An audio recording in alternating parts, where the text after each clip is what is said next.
Connect to a better printing experience with the Brady Script Emulator for ZPL. Run your existing ZPL label scripts to Brady's high-performance printers. No script rewriting, no additional software. This easy-to-set-up emulator empowers you to move beyond paper labels to durable, purpose-built materials.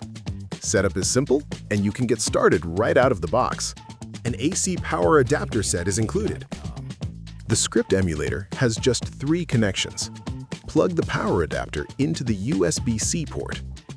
Use the Ethernet port to connect to your facility's network. And the USB-A port connects to your Brady label printer. Now you're ready to configure. Use your mobile device or PC to visit a configuration website. Your device must be connected to the same network as the emulator. Simply tap your mobile device to the top of the emulator.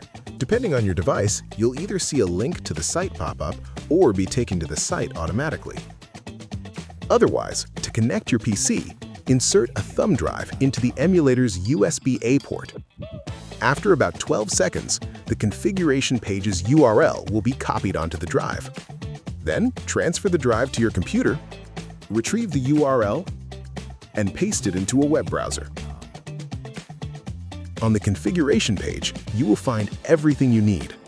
Check the Settings tab for important printing adjustments like DPI conversion, offsets, and setting label dimensions that aren't defined in your script. Explore the other tabs for IP settings, firmware updates, storing logos and graphics, and printing a diagnostic label to verify your connection. When finished configuring the emulator, your printer is now ready to accept a ZPL label script from your ERP or other programs. Simply connect to it like you would any other network printer and send a print job.